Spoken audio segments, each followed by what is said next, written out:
Elvis Presley's career had an extraordinary impact on the history of music. There's a reason he remains one of the biggest, most iconic, and influential artists ever. Naturally, his career had peaks and troughs, but at the height of his powers, he was truly the king.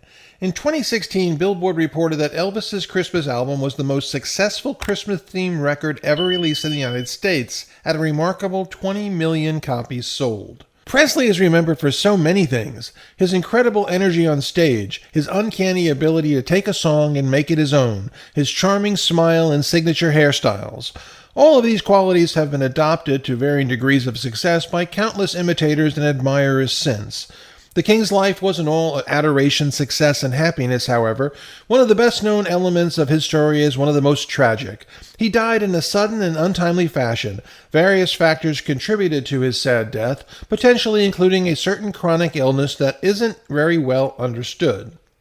According to Britannica, Elvis Presley died of a heart attack in his beloved Graceland home in Memphis, Tennessee on August 16, 1977. He was just 42 years old. The following day, the New York Times reported that he had been found in a bedroom of his lavish mansion at 2:30 p.m. and rushed to Baptist Memorial Hospital, officially declared dead by 3:30.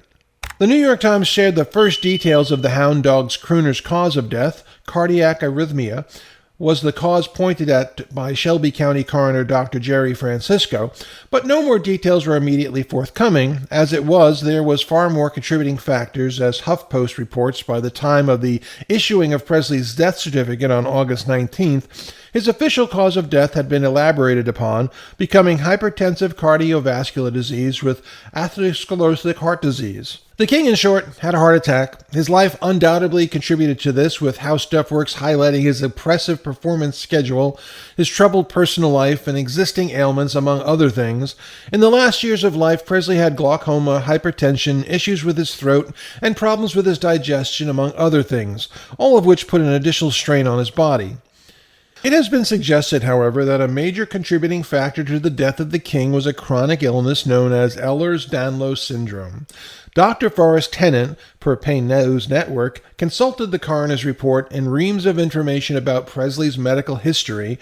Once Dr. Tennant became involved in the charges against Dr. George Nikolopoulos in 1981, Dr. Nikolopoulos was believed to have given the king too many prescription drugs. In November 1981, the New York Times announced Dr. Nikolopoulos was acquitted of 11 counts of criminally overprescribing addictive drugs to Elvis Presley, the country western singer Jerry Lee Lewis, and 7 other patients.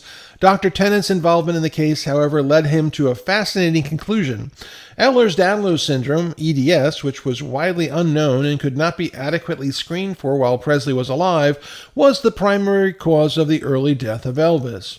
EDS, as Dr. Tennant explained in an August 2021 interview with Payne News Network, is a genetic connective tissue collagen disorder. Essentially, the collagen in some tissue of those with EDS is genetically predetermined to disappear or deteriorate or become defective. You can have a rectal problem or an eye problem at the same time due to the same cause because the collagen is deteriorating in these tissues. Presley's various illness and health complaints may have seemed wide-ranging and unconnected, but in Dr. Tennant's view, many of them were connected and are characteristic of EDS. The retired doctor goes on to suggest, in fact, that Presley suspected EDS was what enabled him to pull off his characteristic dance moves, as it made his joints hypermobile.